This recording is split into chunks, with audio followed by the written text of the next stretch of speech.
reference to developments in the global markets, particularly those markets that mean much to our economy. The global economy has experienced a slowdown in gross domestic product growth,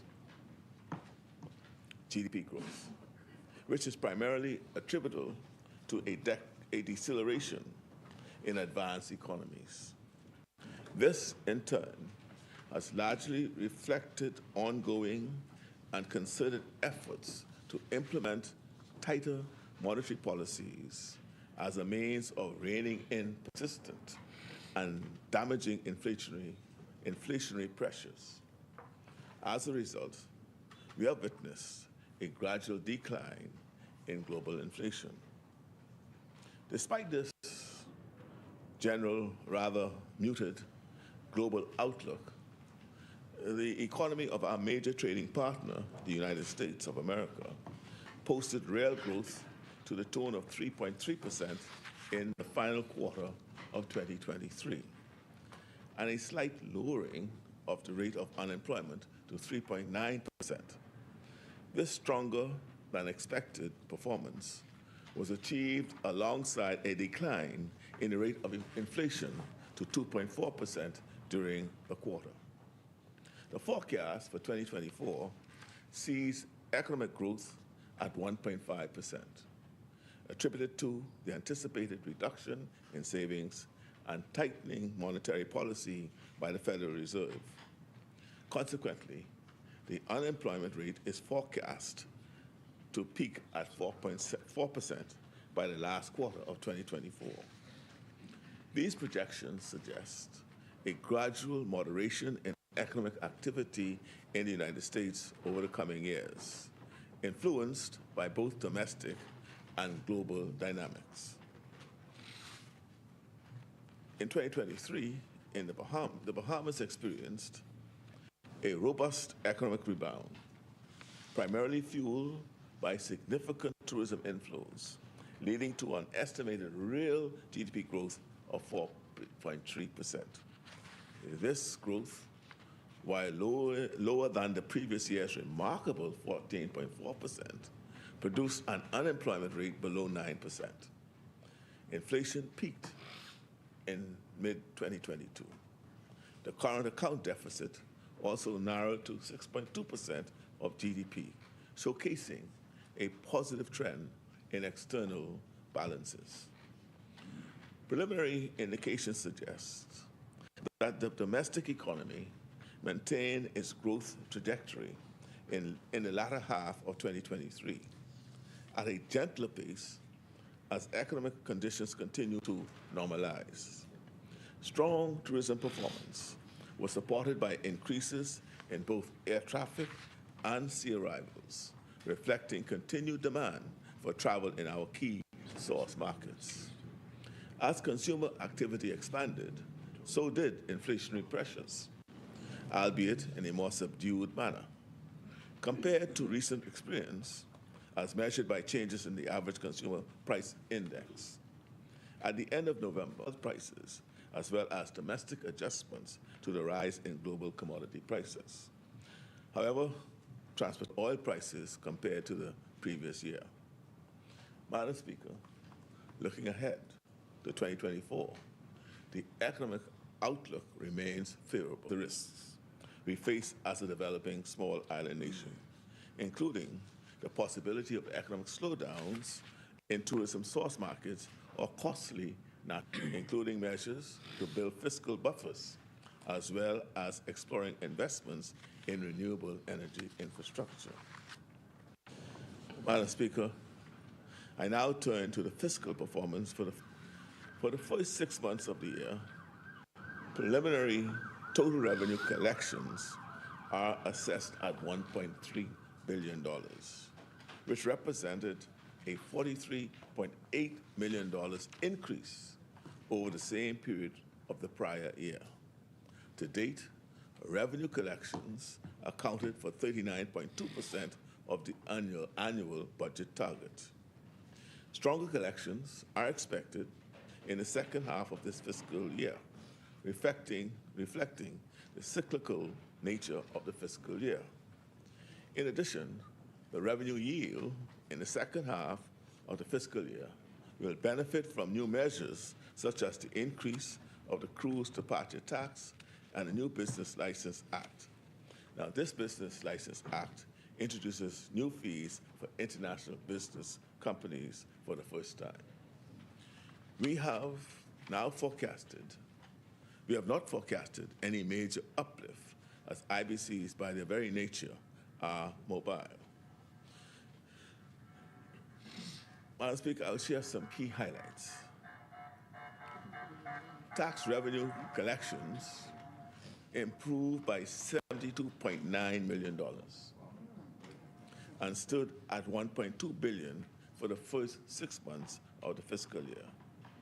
This represented a 40.1% of the budget target. This administration implemented a structural reform in the VAT regime, effective January 2022, which reduced the rate from 12% to 10%. Value-added tax collections accounted for 55.2% of tax revenues and totaled $646 million at the half-year mark. This represented growth of $47.2 million relative to the same period in the previous year and equated to 40.6% of the annual budget target. Compared to the fiscal year 2021-2022, before the VAT rate reform, the 6 months VAT collections this year have increased by 18.6%, or $101.4 million, despite the decrease. We reduced the rate of VAT, but the strength of our growing economy, along with significant improvements to our enforcement efforts, has led to the increase in VAT revenues. Excise tax during the period improved to $15.4 million, a $14.3 million increase compared to the previous year. At the half-year mark, excise tax surpassed the budget target by some 540.9%, or by $13 million. With the sustained improvement in the tourism sector, departure tax collections totaled $84.8 million. Departure tax accounted for 42.5% of the budget target, with interest component for the remaining 6 months of the fiscal year. In the non-tax revenue component, collections were mainly higher for fees and service charges as they relate to customs fees, which increased by $5.4 million to $27.6 million and equated to 50.3% of the budget target. Madam Speaker, for the first 6 months of the year, presented an increase of $24.7 million over the previous year. To date, total expenditure of recurrent spending for the period made up 46.2% of the budget target, amounting to $1.43 billion. Recurrent spending were an increase in compensation for employees by $18.2 million. That carried it to a total of $417.6 million.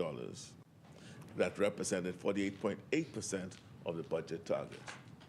Increased spending in this component is explained by higher employment costs because of planned promotions and other staff and salary adjustments during the period.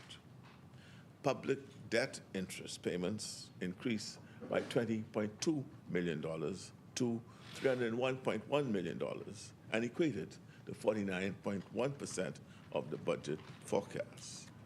Spending on the use of goods and services decreased by $23.2 million to $251.7 million and accounted for 40% of the annual budget target.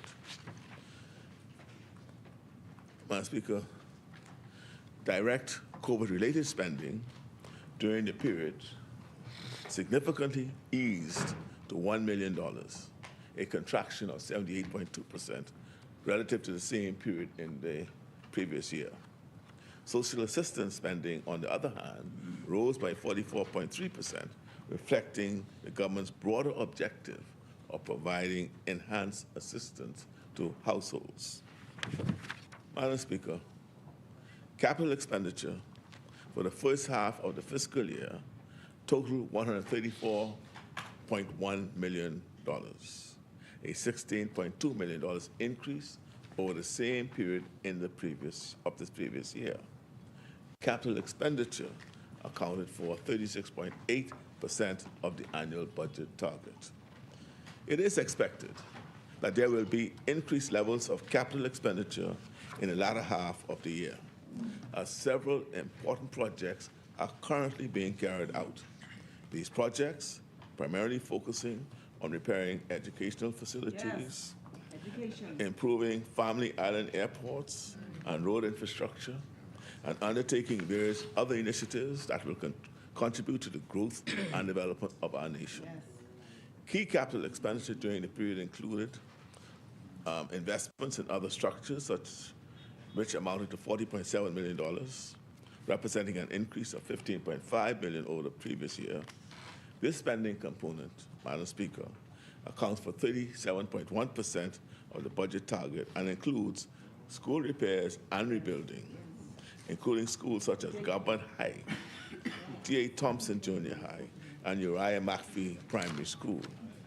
Structural investments during the period reflected a $7.5 million outlay on Family Island developments, a $5.3 million outlay on the redevelopment of the Queen Elizabeth Sports Center, and a year-over-year increase of $4.6 million on road repairs and maintenance.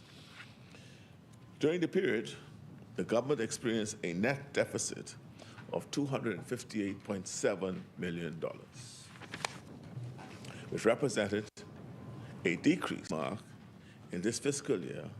The deficit exceeded the budget forecast by $127.6 million. However, the primary balance, it's important to understand what that means. The primary balance improved for the first half of this fiscal year. The primary balance, Madam Speaker, is the best measure of fiscal health.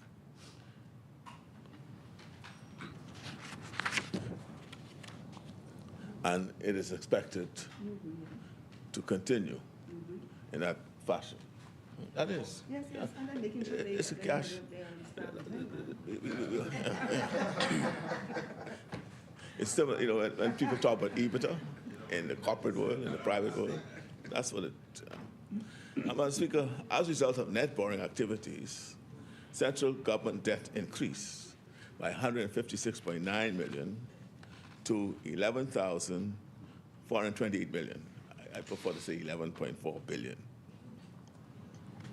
Listen now. As a result of net borrowing activity to $11,428 million. But listen, that equated to 83.8% of GDP when compared to the 100+% of debt to GDP ratio at the end of June 2021. That the majority of revenue is collected in the second half of the fiscal year.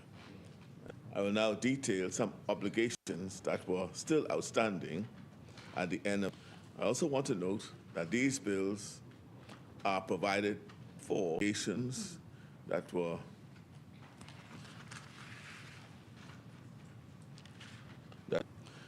and I repeat, the government's mainly comprise or 50.6 million, 50.6 million to the Broadcasting Corporation of the Bahamas, 10.1 million to the Ministry of Works and Utilities, and to the Office of the Attorney General and the Ministry of Legal Affairs, government's financing activities. On the 12th of January 2024, and arranged by Banco Santander, as the global coordinator and the mandated lead arranger, swap in the region to date. Interest rate details were not included in the initial press release.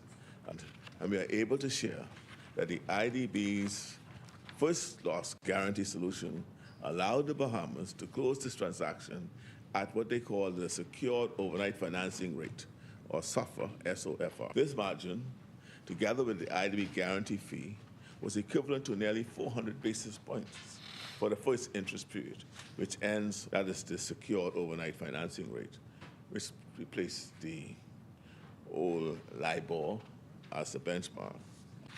Now, clearly, Madam Speaker, the IDB guarantee allowed the government to borrow at a much more favorable rate and more favorable terms relative to those available on the international bond market.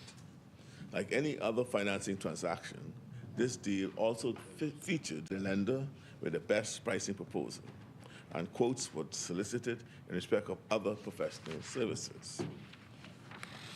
Regarding the use of the loan proceeds, as documented in the loan agreement and commuted by my ministry, expenditures arising during this fiscal year. And as the Financial Secretary has reiterated, to pay a $300 million liability that came due on January 16th. That $300 million liability, I can assure you that the government was able to successfully liquidate this liability through receipts. Typically, Madam Speaker, the IDB publishes details of its guaranteed programs once the underlying commercial transactions are concluded. However, in this time period, they were considered as a single, indivisible guarantee by the bank with a single set of policy conditions. Because the additional $200 million market-sensitive guarantee transaction was still pending, a decision was taken early in our application process and agreed with the IDB-based instruments. The $400 million in aggregate guarantees will support a matrix of specific governmental policy reforms and institutional changes. In this case, reinforcing our commitment to sound environmental governance for sustainability and biodiversity protection, and the institutional capacities to manage conservation and sustainable governance objectives, our commitments to measure the management effectiveness of existing marine protected areas and complete marine spatial plans. The government resources, including the development of curricula, content of core courses for the blue economy as analysis and roadmap for strengthening the governance of the Bahamas' Protected Area Fund and ensuring the finalization of other climate change-related activities remain at the forefront of the government's policy activities, and many of the commitments are already underway. For example, in the first half of the fiscal year, the government finalized policy frameworks were approved and published for the government guarantees and lending and on-lending activities, and the central bank has introduced a plethora of guidance documents to support activities in the domestic debt market. Going forward, the government is working to articulate our country's strategy for developing new debt instruments and for implementing debt for nature conversion types transactions. We are very pleased that these steps will enhance our country's ability to participate in innovative transactions that can both protect our environment and strengthen our fiscal positions. The details of all such undertakings will, of course, be published, as is typical with all IDB lending facilities. Madam Speaker, in this fiscal year, we are pursuing our annual borrowing plan from the domestic debt market, which correspondingly reduces the amount of foreign currency borrowings by the government. As outlined in the 2023-2024 budget and the 23-24 prize deficit financing of $131.1 million, together with amounts to cover approximately 2,067.6 million in maturing debt. Put another way, 2.07 bills and notes.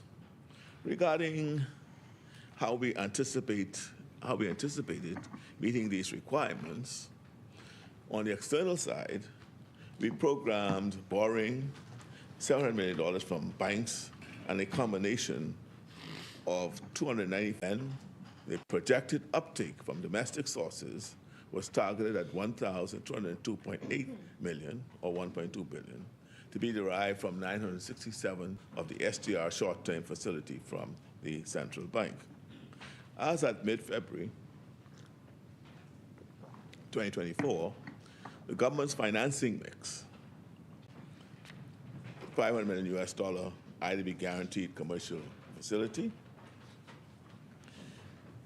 a 248.8 million euro dollar loan,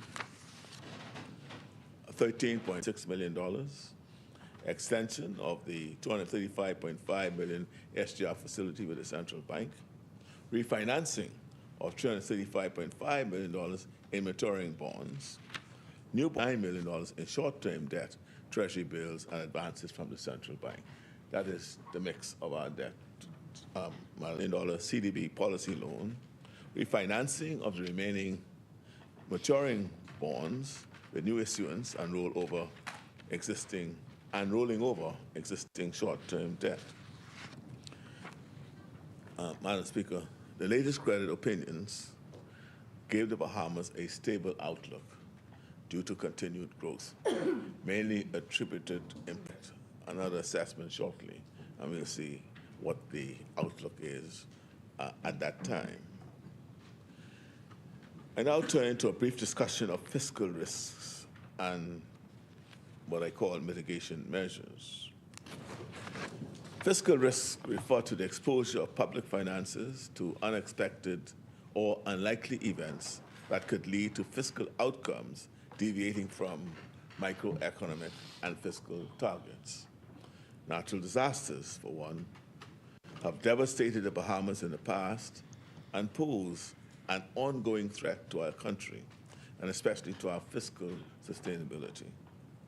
Hurricane Joaquin, 2015, Hurricane Matthew, 2016, Hurricane Irma, 2017, Hurricane Dorian in 2019, 4 major storms in under a decade, adding up to billions in damages.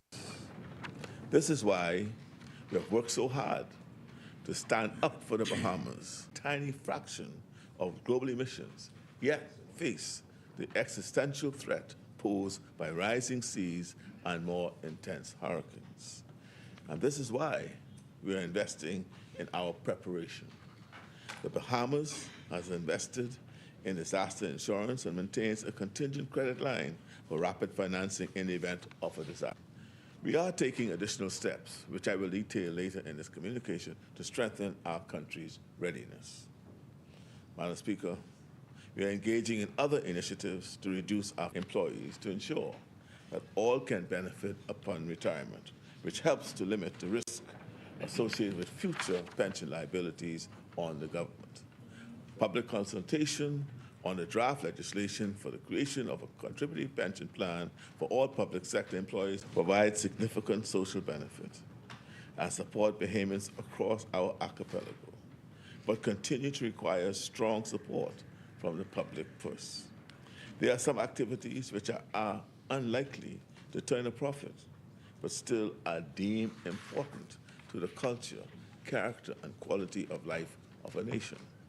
For example, a regular flight to some of our small islands, regular charter scheduled flights to our small islands such as Rum Cay or Ragged Island is unlikely to attract sufficient private attention because it is not viable in the circumstances these small islands find themselves.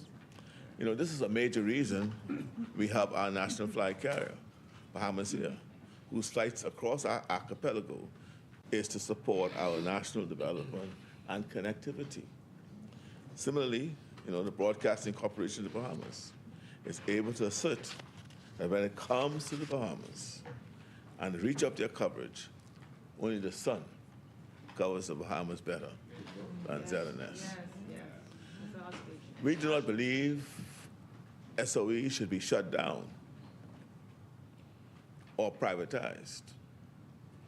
This does not, though, preclude private sector partnership and participation. Instead, we seek to make these SOEs, as effective and as efficient and as sustainable as possible, long into the future.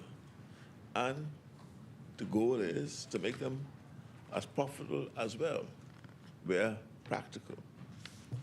We have provided comprehensive expenditure guidelines to state-owned enterprises in order to promote financial accountability and to align their business practices with the national fiscal objectives. In addition, we have provided formal training for board members of SOEs, and we are seeking to roll out a comprehensive program to improve financial accountability. Madam Speaker, the Bahamas has several initiatives which fall under the purview of the organization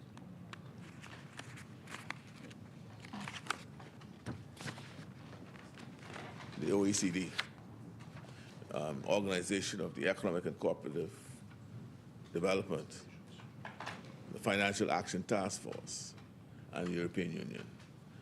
We have several obligations as a result of these relationships. We are to undergo the second round of effectiveness review for the OECD and Global Forum's Common Reporting Standard, the Automatic Exchange of Information, CRS, the Common Reporting Standard, and the AEOI, which is the Automatic Exchange of Information, will be revised to keep pace with international standards, and we are implementing an administrative compliance framework, inclusive framework. The introduction of a 15% corporate tax on multinational entities operating in the Bahamas and generating income of 750 million euros in turnover will ensure that we meet our international obligations under the OECD's BEPS Pillar 2. I'll speak to this in detail later in this presentation. The Ministry of Finance was very pleased to announce yesterday that the Bahamas has been removed from Annex 1 of the European Union's list of non-cooperative jurisdictions for tax.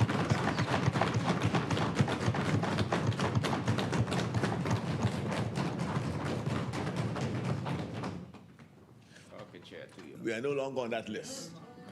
Y'all ain't happy for that. We are no longer on that list. We're no longer on that list. They call it the blacklist. The removal of the Bahamas from the EU's list is evidence of the significant progress made by the Bahamas in addressing the concerns identified by the OECD's Forum on Harmful Tax Practices and the EU last year. Over the past year, the Bahamas implemented a three-pronged approach to bolster its economic substance regime. In September of 2023, a new and dedicated economic substance reporting portal was launched to ensure the proper collection and exchange of information on the activities of companies and partnerships in the Bahamas. The regulatory regime was strengthened by the implementation of the Commercial Entities Substance Requirements Act 2023 and subsequent amendments, along with the Commercial Entities Substance Requirements Regulations of 2023 and guidance notes, which together provide greater legal clarity. And finally, focused compliance and monitoring activities increased to ensure strict adherence to the regulatory regime and international standards. The Bahamas is committed to continuing our cooperation and our adherence to international standards and best practices. The Bahamas has been invited to attend the OECD's Crypto Assets Reporting Framework Working Group, which is in its initial stages. This is a digital asset application of the automatic exchange of information. The Bahamas continues to maintain the compliant and largely compliant ratings in the 40 of the 40 Financial Action Task Force recommendations. and I dare say one of 6 countries in the world that has that distinction. Right? The international anti-money laundering, countering of terrorism and proliferation standards. That is where we find ourselves compliant and in good company of only 6 in the world. It is estimated that the Bahamas FATF 5th round of mutual evaluation that's conducted by the Caribbean Financial Action Task Force will take place in September of 2026. In the interim, all members of the IRF Steering Committee are currently reviewing their governing laws, regulations, guidelines, policies, and procedures to ensure that there are no compliance gaps vis-a-vis the revisions to several FATF recommendations which were approved for implementation since the comprehensive review of 2012. The current national money laundering and terrorist financing risk assessment is near completion, and any deficiencies identified in the national AML, CFT, CFP regime will be incorporated in the revised national strategy. The states will be made to the act in the near future. The Bahamas continues to meet and maintain its international obligations and adhere to international best practices and standards. Madam Speaker, the progress I'm describing only happens when talented people put in very long hours. I am very proud of the immensely hard-working members of my cabinet who take seriously the responsibilities of this movement, as well as taking advantage of new opportunities for our country. We are fighting for a better life for our citizens and for fair treatment in the international arena. Let me give you an example. Yesterday, our Attorney General, the case that international tax policies have discriminated against countries like ours, stifling our country's development, and therefore are undermining international humanitarian law. That's why I had to say to the international community, yes, take your knee off our necks. Yes. Yeah.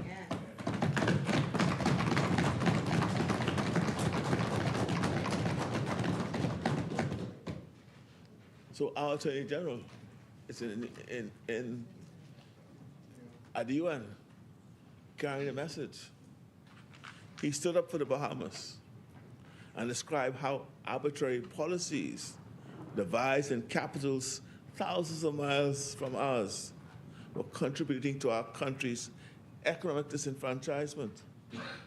That's what we do. Yes. Our government is now and will continue to be a leading voice in ending systemic inequities in the international tax order, which harm small island developing states like the Bahamas, and creating instead systems which are inclusive, diverse, and equitable. And indeed, we are standing up for the Bahamas on many issues, taking responsibility for our security and our future. Deadly emissions, deadly viruses, deadly weapons, none are contained by national borders. And we know that no one is going to fight our battles for us. We have to do it ourselves.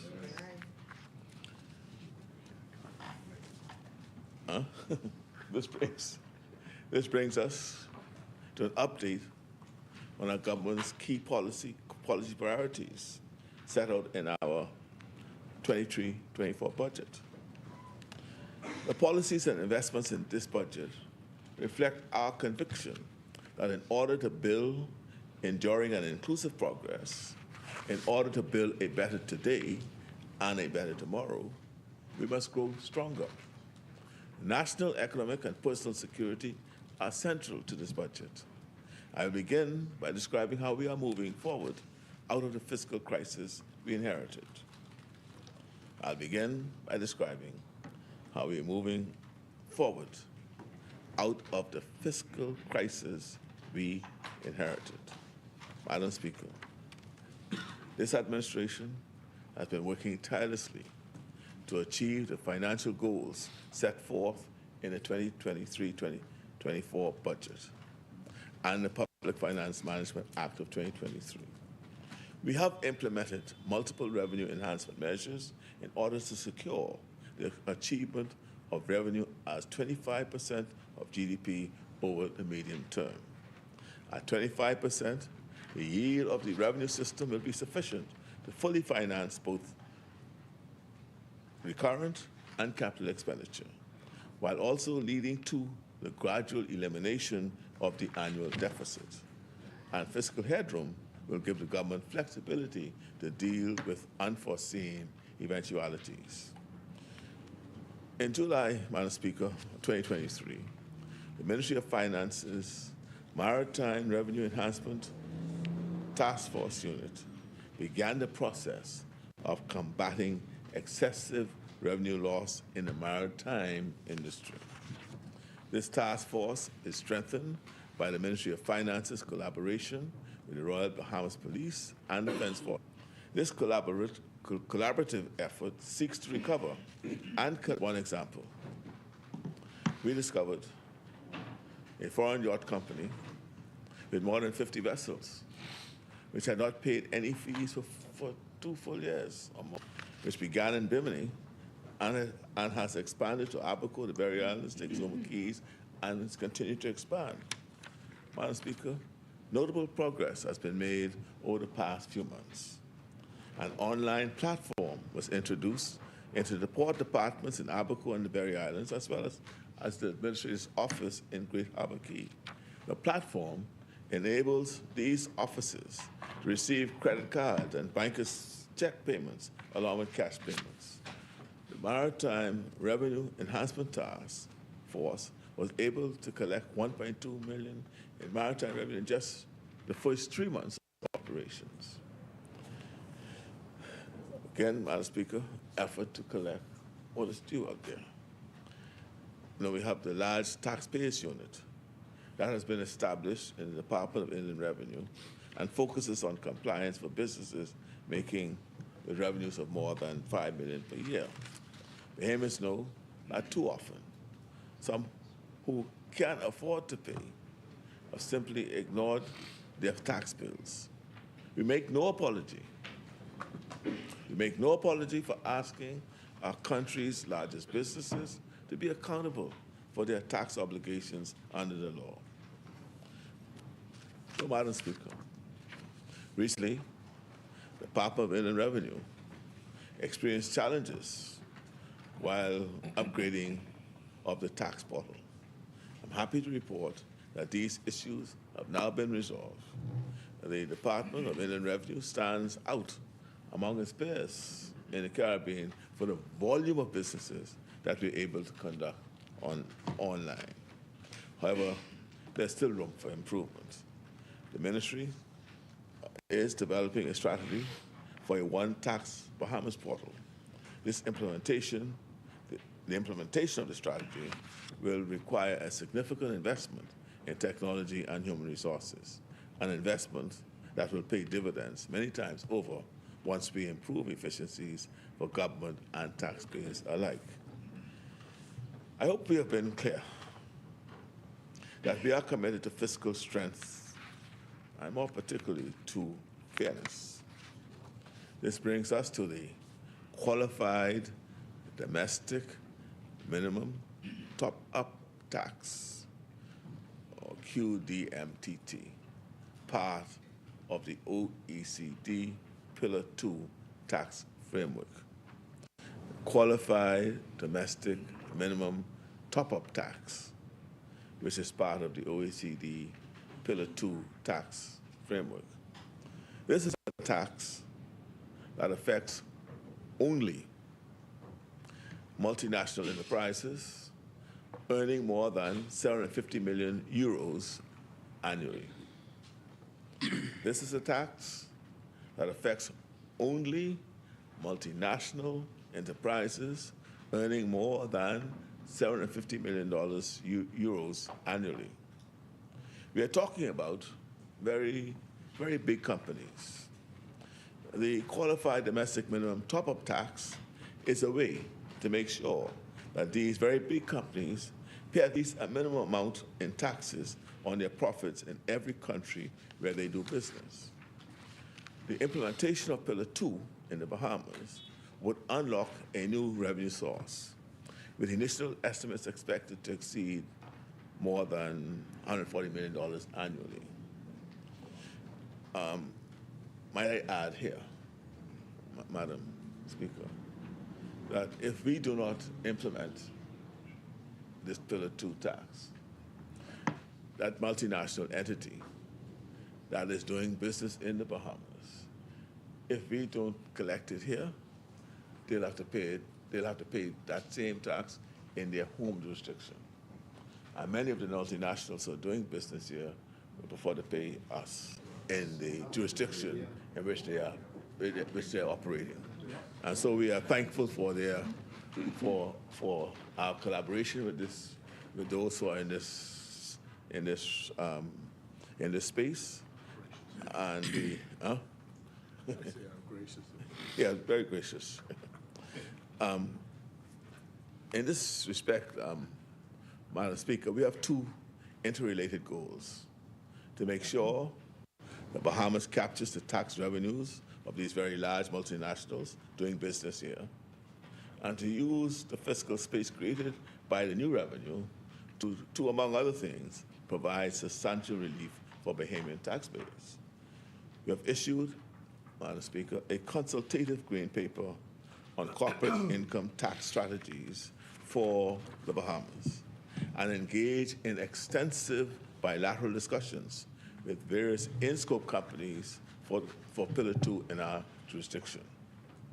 During the first 2 weeks of February, policymakers and our technical teams participated in workshops facilitated by the IMF in order to discuss policy design elements that would inform the legislative drafting exercise.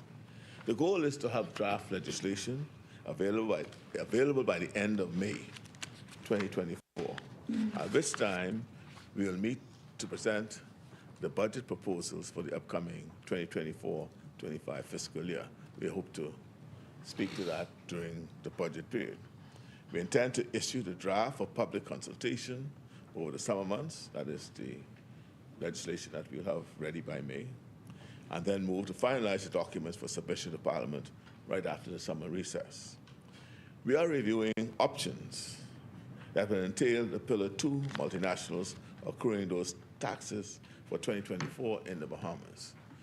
The tax is really not retroactive, and we're hoping to create a platform and/or create an initiative where they could accrue for 2024 what could come to us, and even though the law will probably be, yeah. So you gotta understand. Don't understand before you speak to it. Keep going, yeah. Stay on the wall. Be careful who you listen to. I know.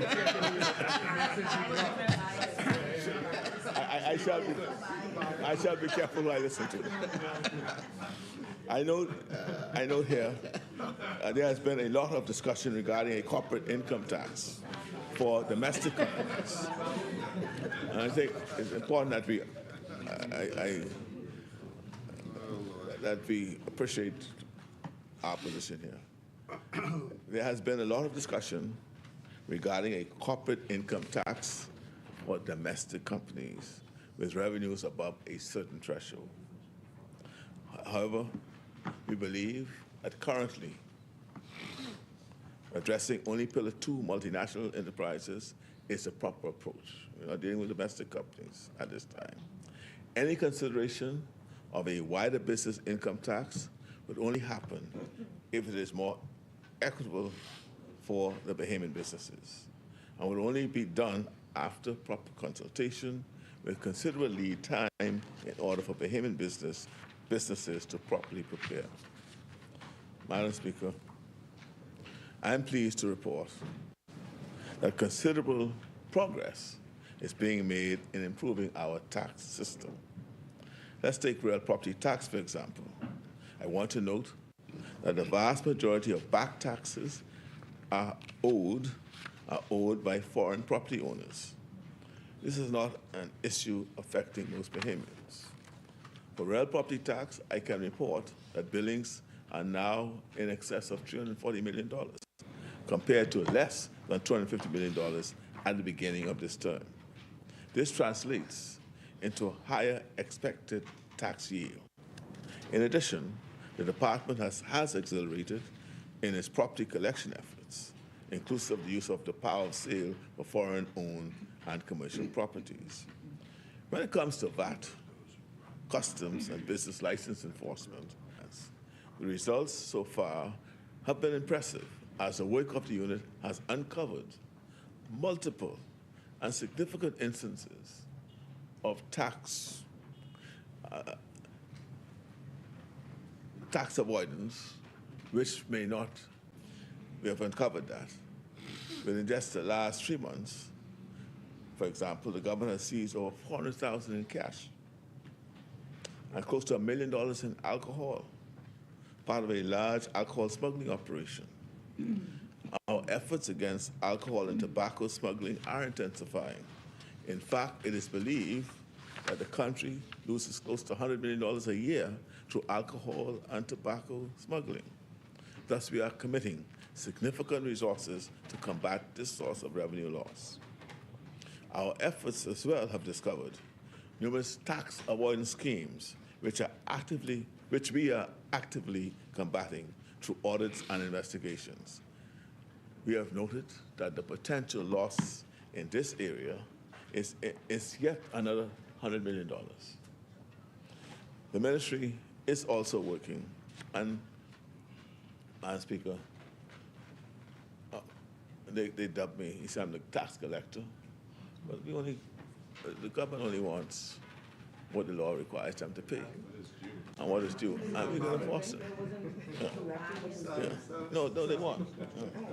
The ministry is also working with consultants to build analytical tools to detect tax fraud. These tools will allow work which is now done manually to be automated. The net result of these efforts would be an increase in overall revenue in VAT, customs, and business license. Madam Speaker, when we came into office, our country's finances were in terrible shape, and we faced a really serious fiscal crisis, along with an economic, health, and educational crisis.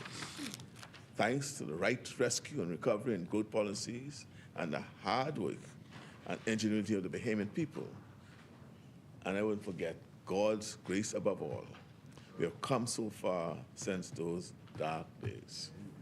Today, we have spoken not of crisis, but instead about all the ways in which our country can keep moving forward to create enduring fiscal resilience, and strength. A healthy balance sheet is important because it means we can invest in our people, our country, and our future. This year's fiscal budget reflects our commitment to strengthening national security, economic security, and personal safety and security. While the strength of our economic recovery is not in doubt, there's still an extraordinary amount of work to do if we are going to bring down the cost of living, expand the reach of opportunities, and create real security for each of our citizens. That is why the vision and the policies of our government are so ambitious. Things are changing in the Bahamas. Here's just some of what is underway.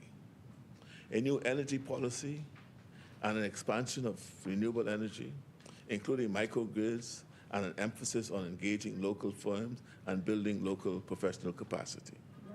An expansion of Bahamian ownership in our economy, including support for entrepreneurs, small and medium-sized enterprises, and an expansion of affordable housing, with hundreds of families moving into new homes by the summer.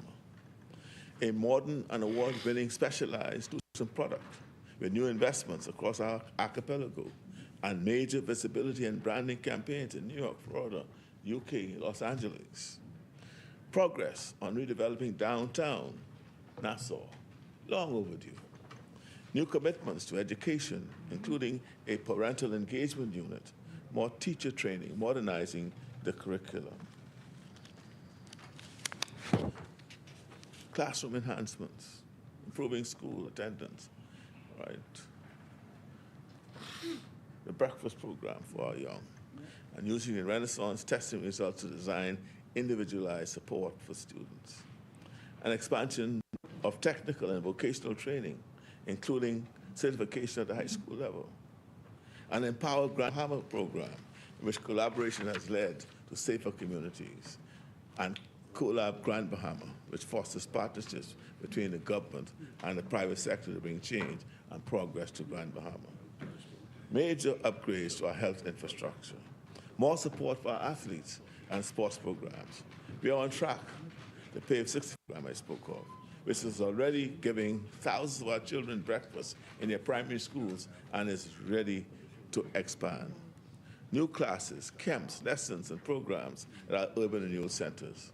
A youth guard program to strengthen our capacity during national disasters and emergencies and to give more young Bahamians a path forward. A task force addressing unregulated shanty towns in New Providence and Abaco and other family islands. The selection and training of new immigration officers, saturation patrols, and new investments in collaboration in crime prevention. A juvenile detention center, a cadre of officers trained to recognize and manage psychiatric issues, stronger partnerships and new patrol vessels to secure our nation's borders. Major new investments across our family islands, including new airports, road paving, Nandros, Bimini, Kerala, Nabucco, Long Island, Great Harbor Key, Crooked Island. The development of our nation's blue carbon credit strategy, and a major investment in agriculture and national food security. In each of these areas, Madam Speaker, good things are happening. For example, the last policy I mentioned, our commitment to investing in national food security and agriculture. Let me give you just a glimpse of what I mean. Over 100 Bahamians in New Providence received an acre of farming land to start their new farms. There are new agriculture-related programs in our schools. We are working with SPC to provide grants for Bahamian food producers. A deal was signed to restore Potter's Key stalls.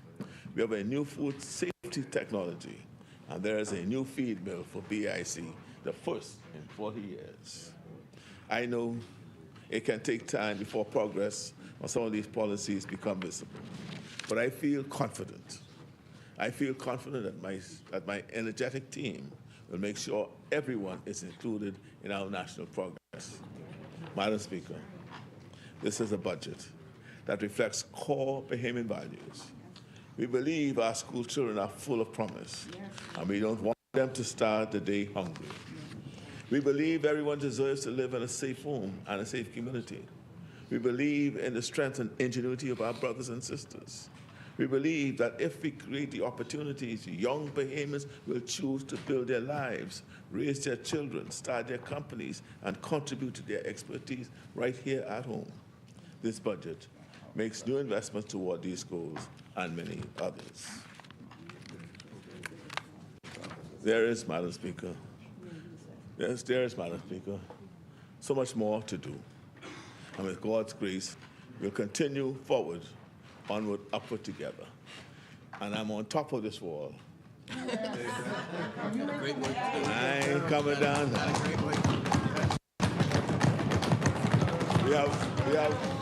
We have great work to do. And we must do it together. Thank you, and may God continue to bless us all.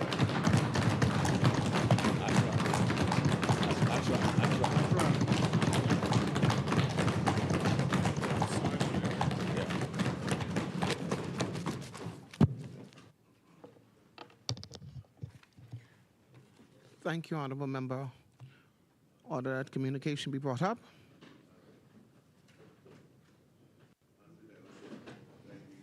table the mid-year budget performance during the 6 months ending 31st of December 2023. Thank you, honorable member. What's the date there?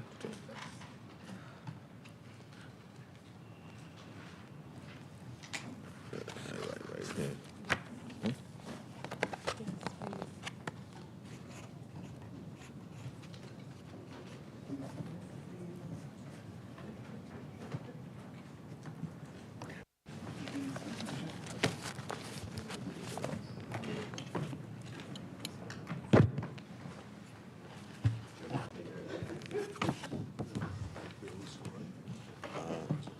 Yeah, just go back.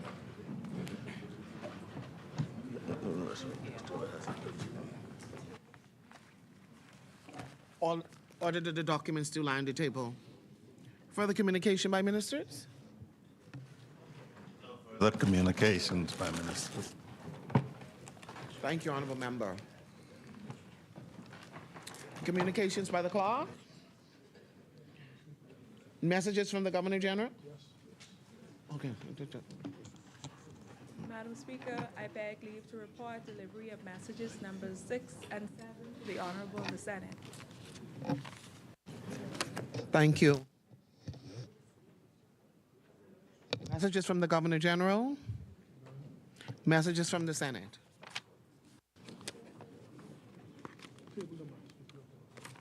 All of them? This one?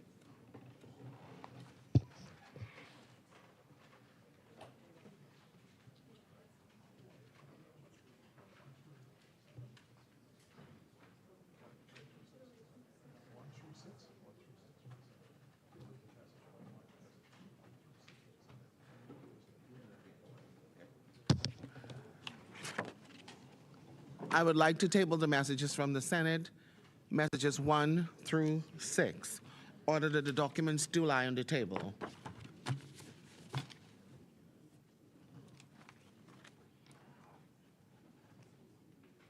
Motions of leave of absence, leave to resign seat, and new writs.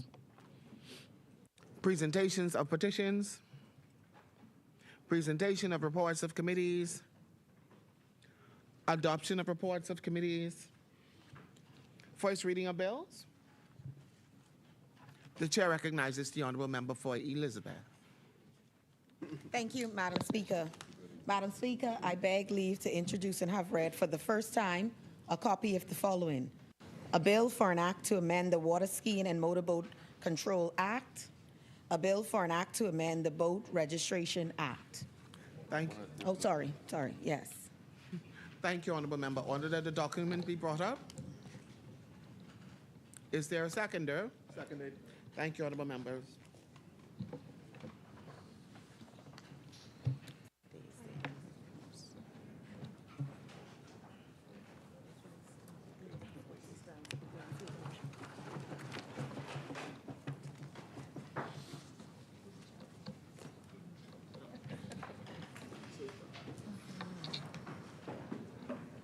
Thank you.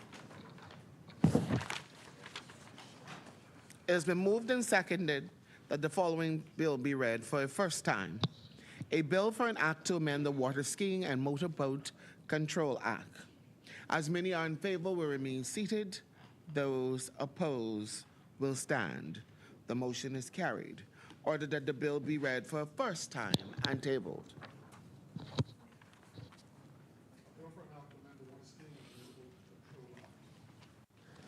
Thank you. For the first readings, the chair recognizes the honorable member for Elizabeth. Madam Speaker, I beg leave to introduce and have read for the first time a copy of the following: a bill for an act to amend the Boat Registration Act. Thank you, honorable member. Order that the document be brought up. Is there a seconder? Thank you, honorable members.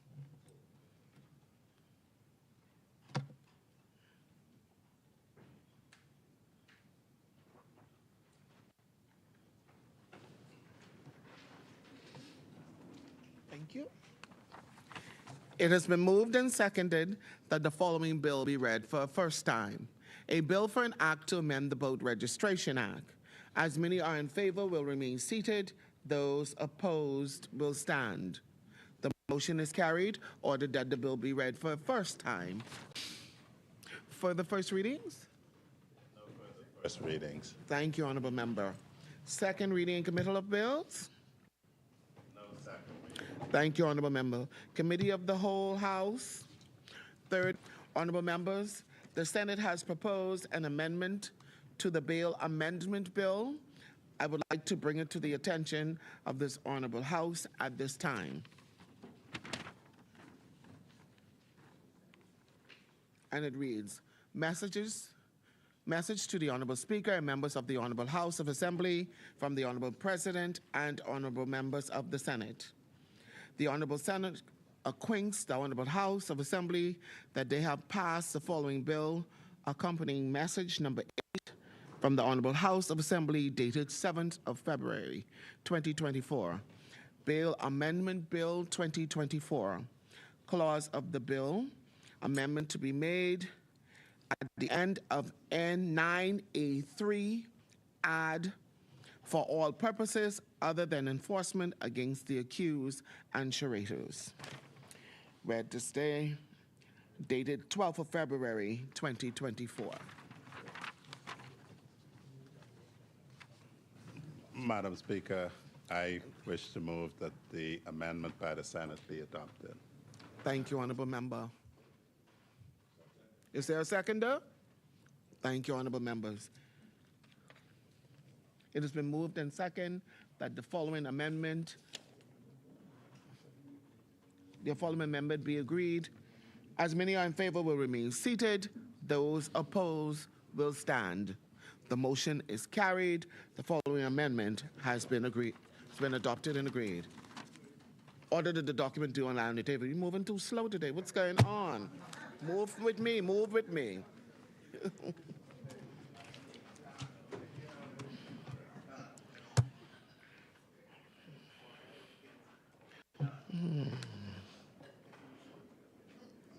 Resolutions?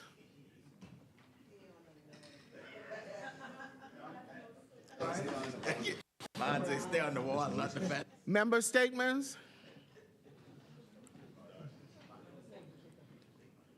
The chair recognizes the honorable member for Kalani. Thank you very much, Madam Speaker. Madam Speaker, it is well known that I am in the process of writing 3 books. The first, The Power of Determination, Persisting in the Midst of Adversity. And this speaks about my childhood, growing up, etc., obstacles, challenges he may encounter. And the second book will talk about my medical career and investment. And the third book, Madam Speaker, which would probably be the most interesting, that would speak of my entire political career. And every event, even you, is diarized in my book.